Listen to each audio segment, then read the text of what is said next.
Estamos justamente en un nuevo programa Entre Letras, en otro programa cultural donde vamos a mezclar precisamente la literatura, vamos a mezclar también lo que es la música acá en nuestro programa, donde vamos a enlazarnos, a adentrarnos justamente en el mundo de las letras y en el mundo de las notas musicales, ¿no?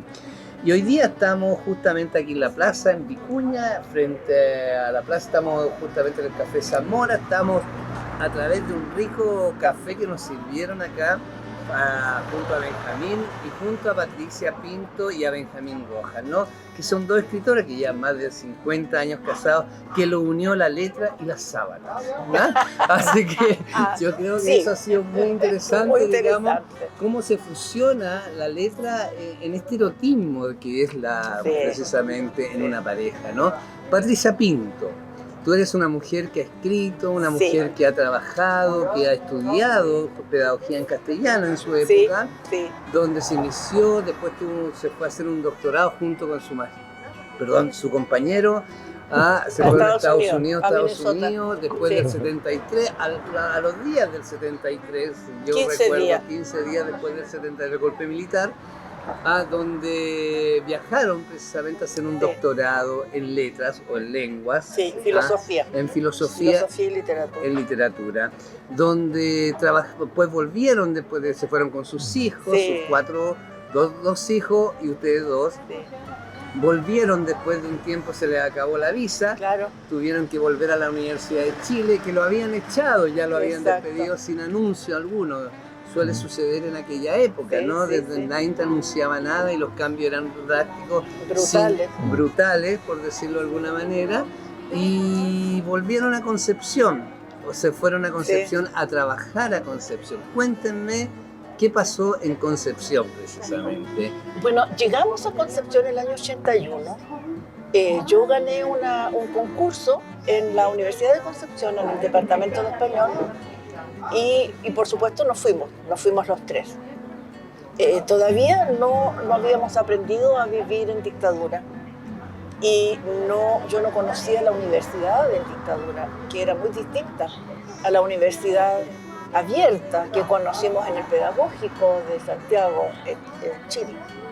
Entonces fue un periodo difícil de ajuste, donde me ayudaron mucho mis alumnos y mis alumnas, que me decían lo que se podía hacer y lo que no. En primer lugar, cuando yo recién llegué, causé mucha sospecha entre los muchachos y las muchachas, porque yo hablaba con ellos, lo que no acostumbraban mis colegas. Se acabó el diálogo en aquella época. Se acabó, no había. Entonces creían que yo era una espía. Ah, mira. Claro, que yo quería sacarle cosas para hacerles daño. Bueno, se dieron cuenta que no era así y entonces tuve mucha ayuda de ellos y de ellas, tanto para ambientarme en la universidad como para ambientarnos en Concepción. Y empezar a aprender lo que era estar en una universidad sitiada. Así es, en aquella época las universidades dejaron de ser universidades principalmente en sí. Eso es verdad, pero las letras, cómo tenía esta fusión con el lenguaje, la filosofía del lenguaje, cómo empezabas a resignificar las palabras o los conceptos, digamos.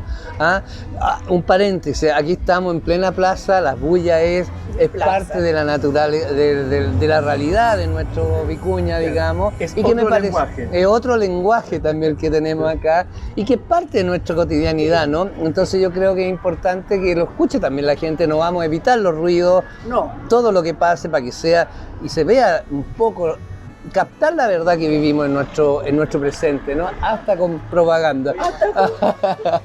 Así que, pero bueno, mira, eso no voy a decir nada. No digamos nada. Pero lo que quiero decir precisamente es que te adentraste a este mundo de la resignificación, ¿no? Te adentraste, ¿cómo llegaste? Porque podría haber terminado siendo solamente una filósofa del lenguaje, haber terminado con el lenguaje y seguiste escabullando, buscando, entrelazándote en cada concepto. Sí, mira, fue una de las cosas más chocantes de tener de enseñar literatura en dictadura fue que, por ejemplo, no se podía hablar de Neruda. O sea, era inconcebible que no pudiéramos hablar de un premio Nobel nuestro. Sí.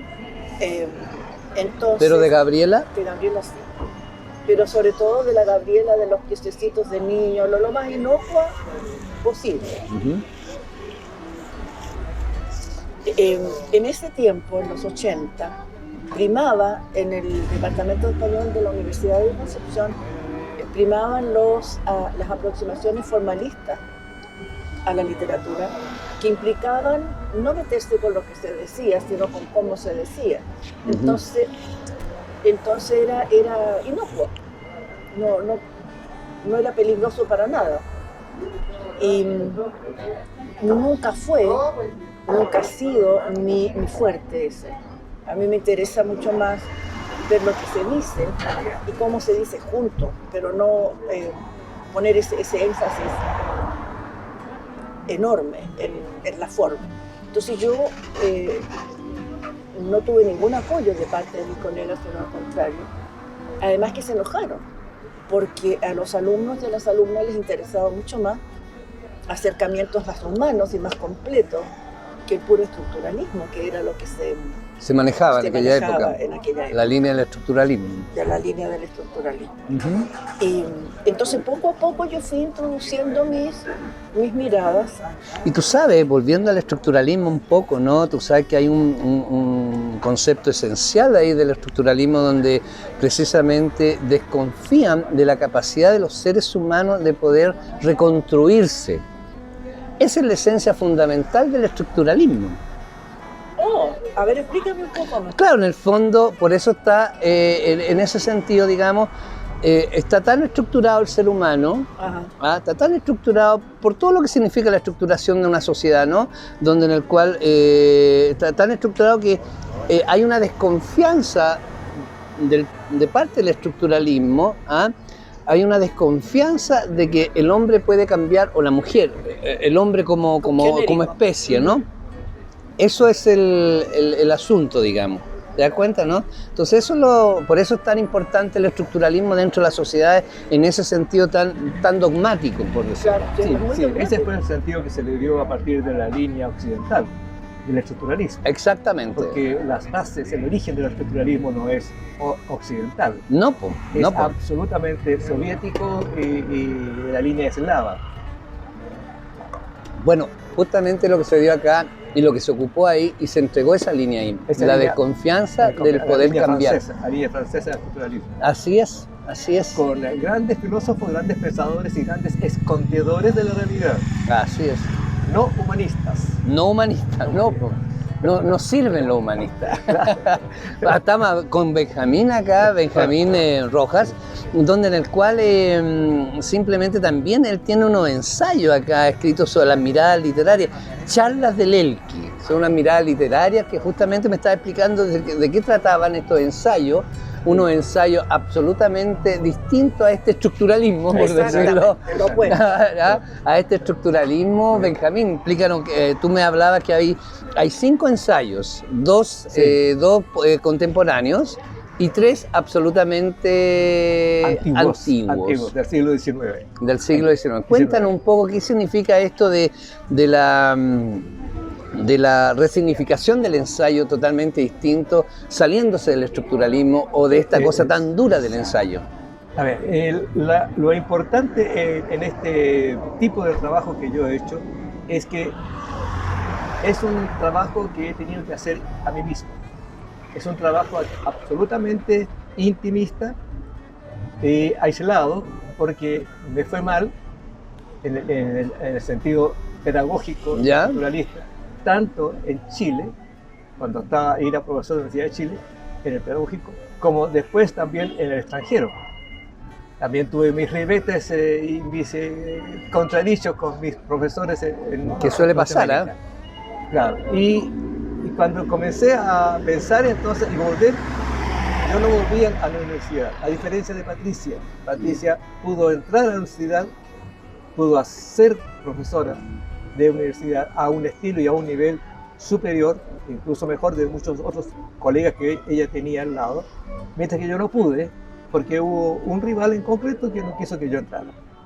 Entonces, volví a lo que había sido al comienzo, profesor de clases secundarias, a nivel de liceo, para niños y para niñas, para adolescentes, mujeres y hombres. Entonces, trabajé en ese sentido y también trabajé en un proyecto que se hacía en esos años 80, en todo Chile, con respecto a una enseñanza técnico medio humanista que dependía de los institutos profesionales. Vamos al ensayo. Al ensayo.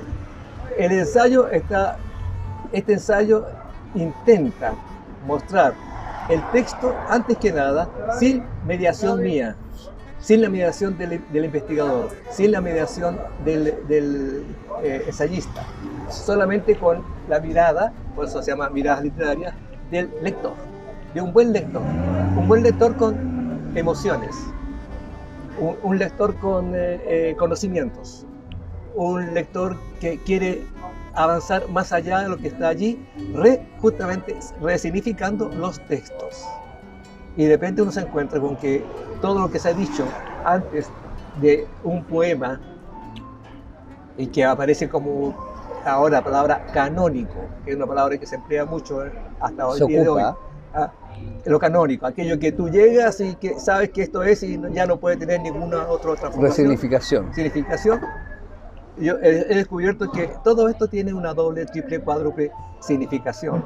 Porque, y aquí entro yo en una teoría que aquí en Chile no tuvo muchos aficionados, la teoría de la recepción, en donde habrá tantos críticos, tantos lectores, tantos intérpretes de un texto como lectores de ese texto existan. Tenemos a la Gabriela acá en un ensayo. Ahí está la Gabriela. Cuéntenos, ¿cuál ha sido la mirada de la Gabriela? Así como me dices tú, que parece que con Gabriela no hay más que resignificar. Claro, está todo por resignificar. Está todo por conocer a Gabriela Mistral, ¿no es cierto? Sí. Yo tomo aquí... ¿algún poema específico? Tomo 8 poemas. ¿Ya? Pero lo importante es esto, cómo surge esta mirada. Esta mirada surge cuando llegamos, Patricia y yo, aquí al Valle del Elqui, porque compramos un sitio para jubilarnos, para dejar toda la parafernalia académica. El concepto jubilar es como tan deteriorado, ¿no? A lo mejor dejaron la academia para renacer. Exacto. Yo creo que esa es la palabra que hay que buscar. Exacto, sí. O para jubilar a la inversa. Y entonces, llegando a las tierras del Valle del Elqui, llegando a Vicuña y luego asentándonos en Peralillo, me encuentro con la figura de Gabriela Mistral. Y entonces va a ser un momento en que es el periodo en que se recuerda a Gabriela Mistral en abril. Yo ya estoy instalado en mi parcela de Peralillo y comienzo a releer a Gabriela Mistral, que la había enseñado años A. Y tomo el libro Tala. Ya, sí. Tomo Tala, que es el tercer libro en verdad, pero todos lo ven como segundo. Y ocurre que allí me encuentro con que hay una mirada de Gabriela hacia dos motivos literarios poéticos que son muy fuertes. Uno es la muerte, a raíz de la muerte de su madre. Hablando de la muerte, perdona que te interrumpa, que haga un paréntesis. Silvio Rodríguez acaba de hacer un concierto en Madrid, digamos, que justamente se lo dedica a Patricio Mann. ¡Qué lindo! Le dedica unas canciones a Pato Mann, que justamente un disco, y tocó su nuevo disco que se llama La Espera, ¿no? Ya. Y él habla precisamente de que ha rodeado tanto la muerte, este contexto que vivimos en el presente, digamos, la muerte de Pato Mann, por ejemplo, y él habla en el concierto y cita a Pato Mann, qué sé yo, y le dedica una canción, Playa Girón, donde en el cual él dice, yo sé que a mi amigo Patricio Mann le gustaba mucho este tema, compañeros poetas tomando en cuenta los últimos sucesos, en la poesía quisiera preguntar, dice, ¿no? Entonces, hablando de la muerte, tú hablas de la muerte en este minuto bajo el libro de Gabriela Mistral, Tala. Entonces, como que me vino a la mente este Silvio Rodríguez que se llama justamente A la espera, ¿no? A la espera. ¿Y a la espera de la muerte? Yo creo, porque se muere de Aute también, el cantautor español, que también es muy amigo de él y que le dedicó un tema que justamente habla del insomnio, no habla del insomnio, habla porque él está en estado de coma, ¿no? Aute estuvo mucho rato en estado de coma. Pero antes de que usted siga hablando de Tala y de la Gabriela Mistral y la muerte, digamos, esos tres conceptos y seguir, vamos a un corte musical y volvemos inmediatamente. Muy bien. Así para mezclar este programa a las notas. En letras musicales, ¿no? Entonces, por lo general, se trata de precisamente de ir mezclando la música con la literatura, que está tan fusionado. Así que vamos al corte musical. Muy bien.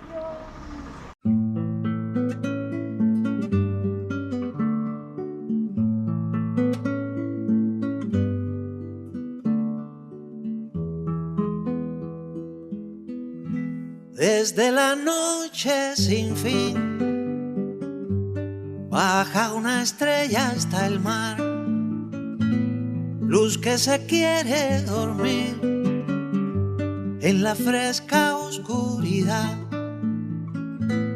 ¿Quién pudiera conocer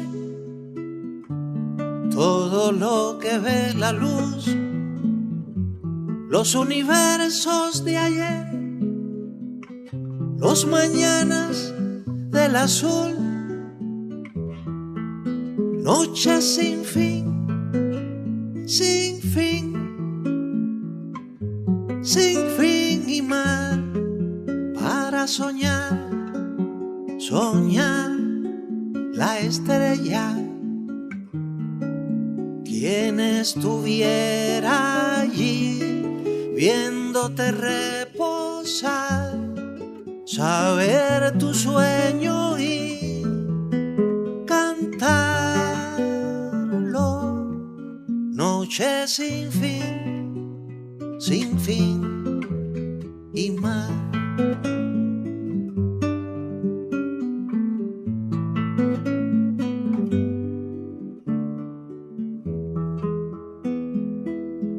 En el lomo de un delfín voy a invitar a jugar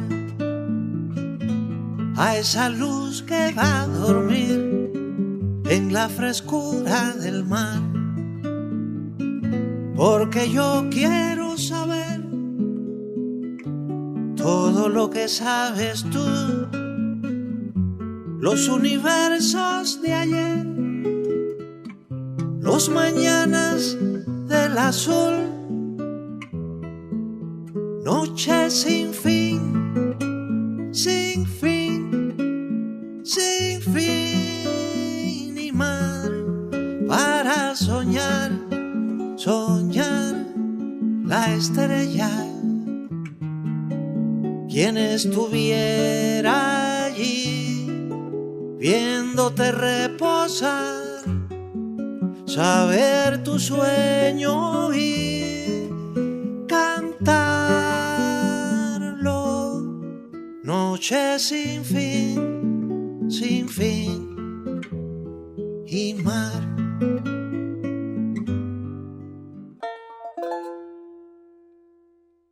Ya, y volviendo aquí a Tala, estamos ya en el programa, espero que haya gustado este corte musical, porque no es cualquier música la que estamos tirando, es una música ad hoc con lo que estamos tratando en el programa, estamos mezclando las notas musicales, estamos mezclando las letras aquí de Benjamín, que es bien interesante el concepto que está hablando con relación a Gabriela Mistral, que también de alguna u otra manera nos une, porque Gabriela estamos en el valle, estamos en su tierra, estamos en sus letras, ¿no? Precisamente estamos en sus letras. ¿No es cierto, Benjamín? Tú nos vas a decir algo, ¿no? Sí, voy a aprovechar de dar una lectura de parte del comienzo de este poema, de este ensayo. Ajá. O mirada. O mirada. Sí, mirada, yo le llamo mirada. Un antiensayo.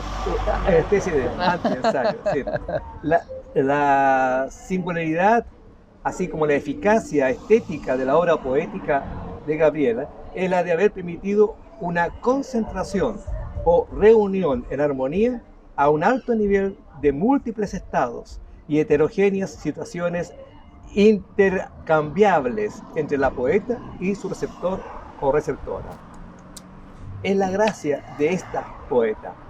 Es, por otra parte, la intuición de una Lucila de carne y hueso respecto de la luz, del acto de develación indispensable de algunos mitos y símbolos del entorno humano, al dedicarse a escribir o a rimar, como diría ella, con falsa modestia, que no es tal, de contar aquello que desde la cuna le fuera contado, proveniente de lejanas raíces, por un lado, por otro, de lo que experimentara, siendo ella una criatura pequeña, en medio del ámbito rural, magnificente en su paisaje, entre sus duermevelas, por otro, y a la par, siendo ya una criatura mayor, viajera, casi una errabunda a la fuerza, de lo que ella pudiera vislumbrar, transfigurada en todas, una atemperada maestra, como si fuera una diosa humana, entre comillas, visionaria y única. Maravilloso. Y esa es la imagen de la Gabriela que hay que tratar de ver. Que hay que tratar de buscarla. Ahora yo tengo una imagen de Gabriela Mistral, de una mujer comprometida socialmente, una mujer que le escribió cartas a Sandino, apoyando la lucha Sandino también. Estamos hablando de Nicaragua. Tenemos una mujer que rompe con todos los esquemas del estereotipo de mujer también. Sí. Tenemos una mujer, no tenemos esta Gabriela que nos han pintado, que nos han camuflado de sus realidades, ¿no? Siempre han intentado como cubrirla de un manto de incluso fantasioso, por decirlo de alguna manera, ¿no? Sí. Entonces yo creo que bueno que hay que seguir develando. Hay mucho que develar. Hay mucha gente que ha develado a Gabriela Mistral de diferentes puntos de vista, porque Gabriela es un tremendo punto de vista, ¿no? Así que yo creo, pero también tenemos a Patricia, ¿no? A Patricia con su Caleidoscopio 2. ¿Qué significa? Tienes el 1 y tienes el 2. Sí. 2 libros que son interesantes.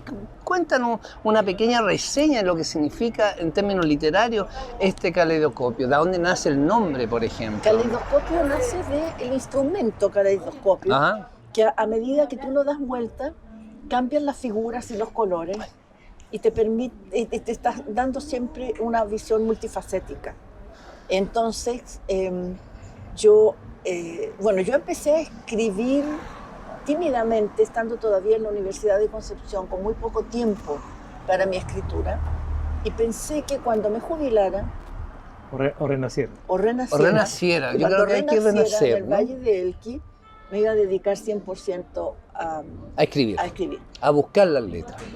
Exacto. Y eso fue lo que hice con muchísimo placer y sin ningún esfuerzo, porque parece que todos los cuentos estaban dentro de mí, esperando nomás, esperando a que llegara su hora.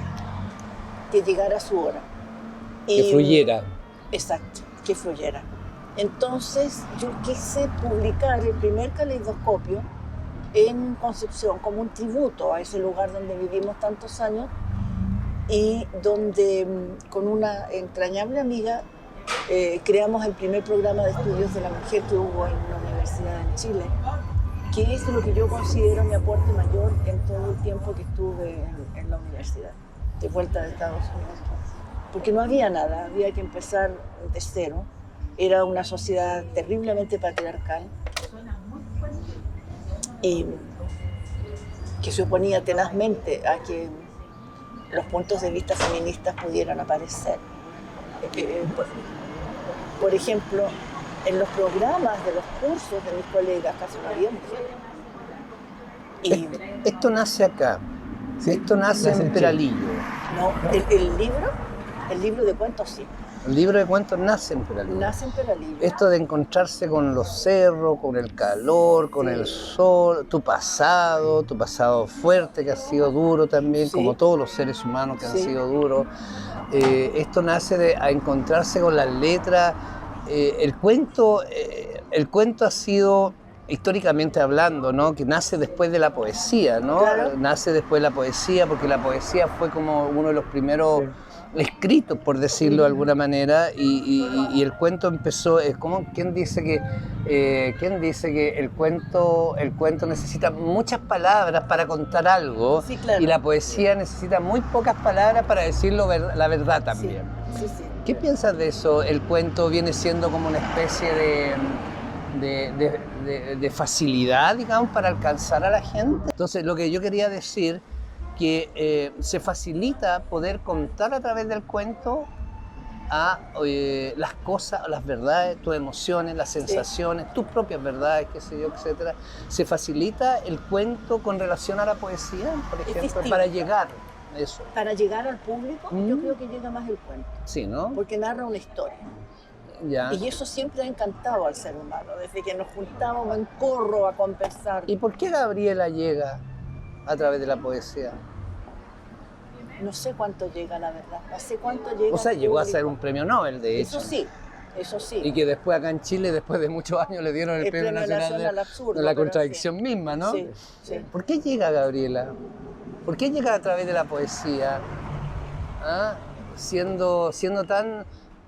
teniendo ya en esa época, teniendo a García Márquez, no tanto, García Márquez del 57 más adelante. Anterior. Claro, mucho más, perdón. Entonces, ¿por qué llega la poesía? Yo les pregunto a los dos eso, ¿por qué llega la poesía, por qué llega Neruda con la poesía también teniendo el premio Nobel en los años 70, ¿no? Bueno, hay algo bien significativo en las letras castellanas. ¿Ya? O sea, todos los escritores de la España ibérica hasta toda Latinoamérica. Y esto significativo es que siempre ha tenido prestigio el poeta y no el narrador. Hay un estatus. Tiene más estatus. Es un estatus. Hay un estatus. ¿Sí? Entonces, como tal poeta, por ejemplo, los grandes premios Nobeles son poetas españoles y poetas latinoamericanos, ¿sí? Con algunas excepciones, naturalmente. Nadie se acuerda de un dramaturgo español, Jacinto Benavente, que obtuvo el Premio Nobel de Literatura en 1922. Pero sí, la gente sabe que de América Latina, 3 grandes poetas han sido premiados por el Nobel, que es Octavio Paz de México, Pablo Neruda. Pero que también tiene ensayos. Sí, también. Octavio Paz tiene muchos ensayos, conjunciones y desjunciones. Es un tremendo libro ese de Octavio Paz, ¿no? Pablo Neruda. Y yéndonos más al fondo, Gabriela Mistral. Entonces, el prestigio de América Latina frente a España, por ejemplo, a nivel global, sigue siendo la poesía. Quien rompió ese embrujo fue Gabriel García Márquez. Con el cuento. Con el cuento y con el hiperrealismo latinoamericano. Hiperrealismo y con la novela. Que nos embrujó. Sí. Nos embrujó. Bueno, y después le sigue el peruano Mario Vargas Llosa, que también que ahora lo pillaron, creo, en los fondos de la Virgen, de la Isla Virgen. Algo pasa por ahí con Vargas Llosa. Pero no importa, pero pasemos otro cuento nosotros, hablando de cuentos. Entonces, y que de alguna manera Mario Vargas es de mi edad, es un escritor excelente, con una gran capacidad imaginativa. Él no quiso seguir publicando poesía porque se dio cuenta que no era para poeta. Fue un buen cronista, excelente periodista. Vargas Llosa es uno de los tipos de mayor alcance narrativo que tiene. Y ahí va. Y entonces, y su narración parte justamente del punto en que lo deja Gabriel García Márquez. García Márquez habla del superrealismo, se mantiene en eso, crea el mundo de Macondo, y entonces Vargas Llosa dice, el Macondo lo voy a encontrar yo aquí en Perú. Y que está en todos lados.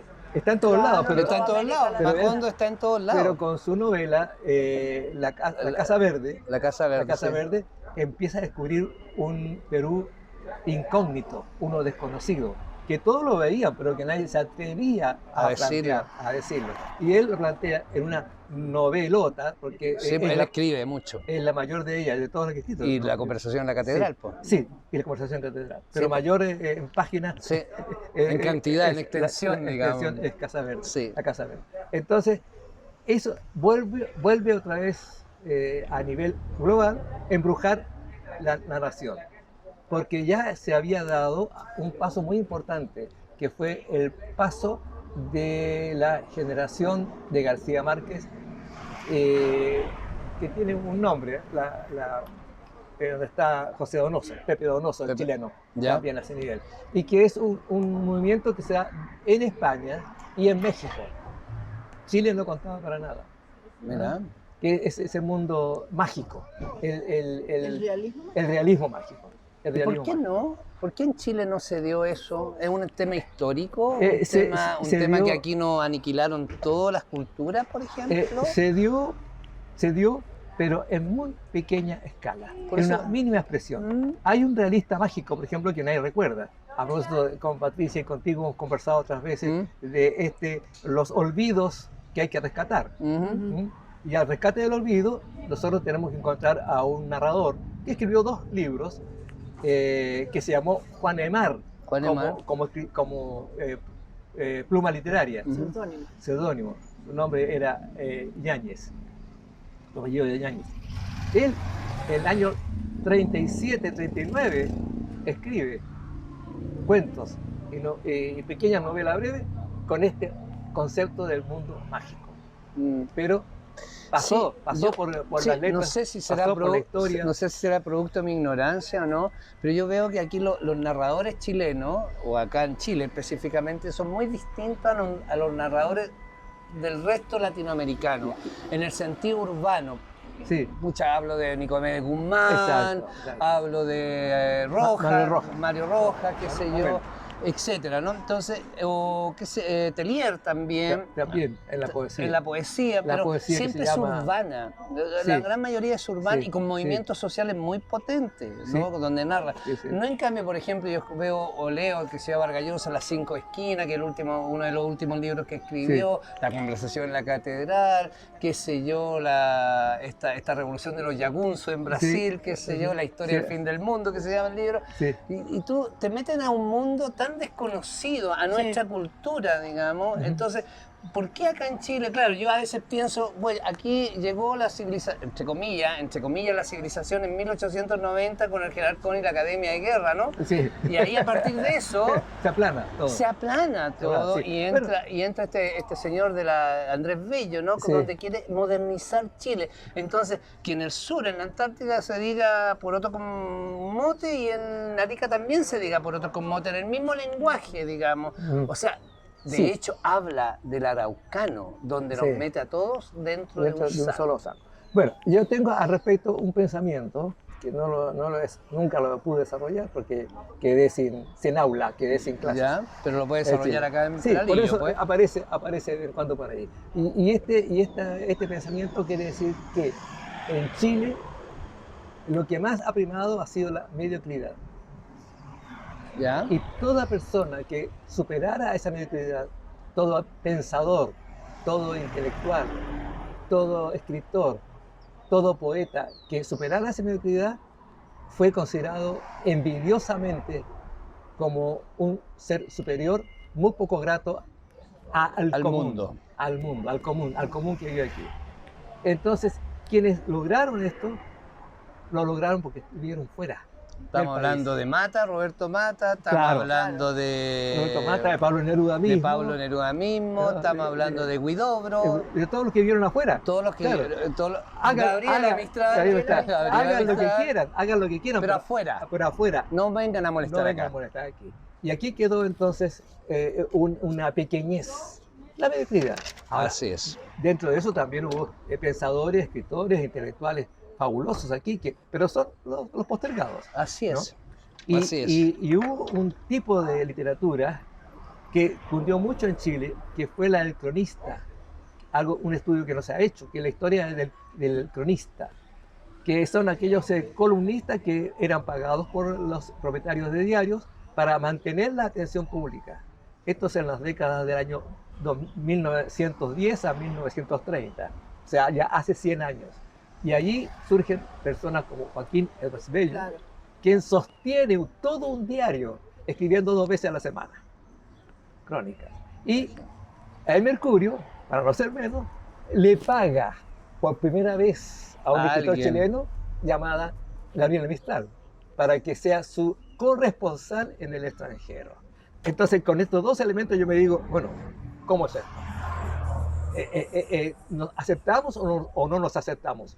No nos aceptamos, porque Gabriela Mistral es tremendamente disidente. Sus opiniones son únicas. Sí, pues. Así es. Y Joaquín Olarbello es tremendamente irreverente. Ya no ni siquiera es como Gabriela Mistral, sino que es el mismo, irreverente. Y Así él es. plantea el roto. Es el primero que hace una novela acerca del roto.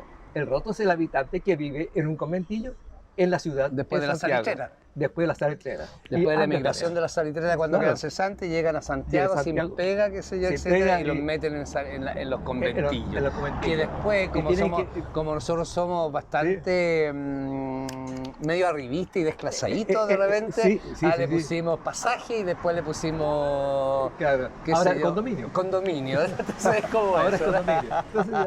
Entonces, eso va para largo. Ese es otro tema que podemos hablar de... Bueno, ¿Cuál es el concepto de libertad para ti? La primera que se te venga encima. la primera que se me viene es el hecho de poder trabajar mentalmente con aquello que yo quiera. Pandemia. Patricia, Oh, muerte, tristeza. triste. Elecciones. Oportunidad. Sol. Oh. La vida en sí mismo. Mascarilla. Necesaria. Hablando de mascarilla, nosotros estamos sin mascarilla porque estamos en un restaurante, estamos Sí, con al todos los aire protocolos, libre. estamos al aire libre, para que no se aflijan, ¿no? Estamos con la distancia Sí. La correspondiente, mascarilla. tenemos la mascarilla, pero saliendo de acá nos ponemos la mascarilla, ¿no? Así que por si acaso, dinero. Un poder que ha sido imposible manejar por el hombre. El dinero debería, ¿sabe qué tener? Debería tener la posibilidad de caducar. O sea, que te dure un tiempo, Ay, después para que ya- no se ya pueda val- acumular. claro, y después ya no Para que valga no se- nada. Exactamente, debería tener ese contrato el dinero, ¿no? Sí. Terminar una fecha, ¿sabes que te dura 10 años, 5 años, lo que Ya tú está, quieras? listo. Claro, Después pero ya no después vale Pero empieza nada. de después nuevo. ya se acabó. Sí. Entonces Ahora- así no te significa acumular y menos robar para acumular. po. ¿Te das cuenta? Y a propósito del dinero, tal vez sea, entre comillas, el dios material más humano que exista. Porque desde la Edad Media hay un escritor, Qué poderoso caballero es don Dinero. caballero, que Sí, es de po. Arcipreste de Ica. Musicalizado por Paco Ibáñez. Sí, sí, Claro, Paco Ibáñez, claro. por otro gran cantautor. Español. Español, que está Así vivo es. todavía. Sí, está vivo. Yo Está vivo, me está encanta vivo. Paco Sí, Ibáñez. también. Palabras También. para Julia. Eso. Tenía don A Galopar, que es un tema maravilloso. Y Sí. está Don Dinero. Po. Y Estados Unidos. Así es que del Sí. año 1500 puede ser esa letra, Eso, 1600. 1300. 1300. 1360 y Así. tanto ese El arcipreste. arcipreste de Ica. Exactamente, Don Con Dinero. el libro del buen amor. Donde el fraile se hace el cojo, qué sé yo. Es bien el interesante, es loco. muy Muy interesante. interesante. Porque estaban hablando del año 1300. Podríamos pensar que el capitalismo empieza a partir del Renacimiento, ¿no? Sí, comienza. Así es. Y hay grandes pensadores españoles que han escrito acerca del nacimiento del mundo moderno. Y, Goitisolo. Goitisolo como después, ya. Mucho después, son Goitisolo. 4 siglos después. Pero hay pensadores españoles que en su época ya pusieron El en tapete. tela de juicio. Bueno, los temas. el tema de Y la nosotros lo Inquisición, desconocemos. el tema de la Inquisición no solamente era un tema para perseguir a la gente que no tenía alma, ¿no? Ajá. Sino que además para perseguir a todos los movimientos, entre comillas, revolucionarios que estaban dentro de la sociedad española, italiana, etc. Sí. Así que eso. La Inquisición. Así es. Letras, Vida. vida. Sí. Vida y sábana.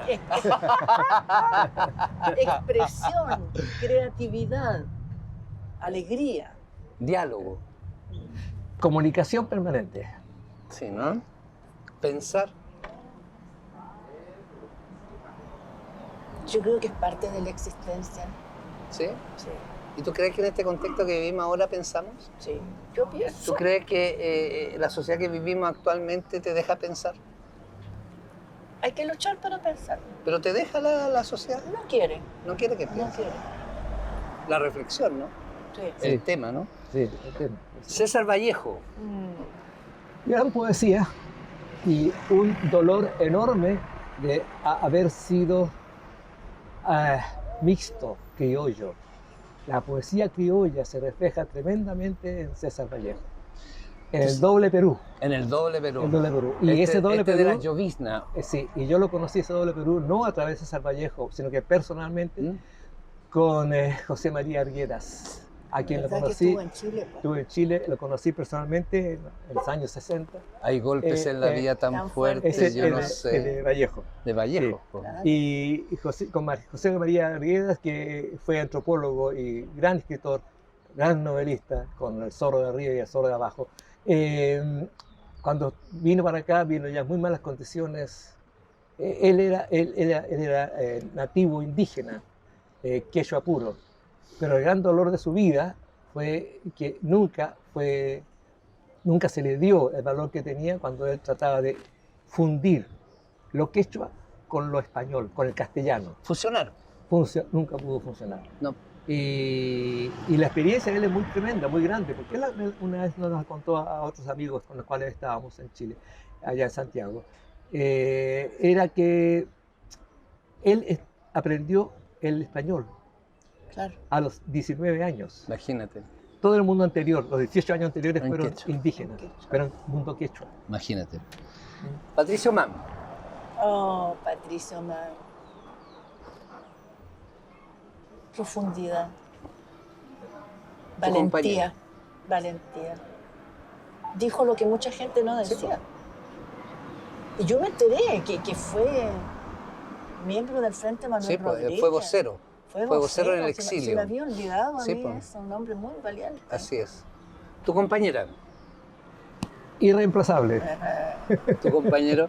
Irreemplazable. Feminismo. Muy necesario. Muy necesario. Yo digo... García Márquez. La mitad del mundo. A propósito de feminismo. García Márquez, una imaginación y una capacidad de sintetizar la imaginación, porque no se le escapó. Una obsesión. Sí, una obsesión. Y nunca se dio a la imaginación imposible, sino que todo a lo posible dentro de la imaginación. Es una cosa increíble, único. Bueno, estamos terminando.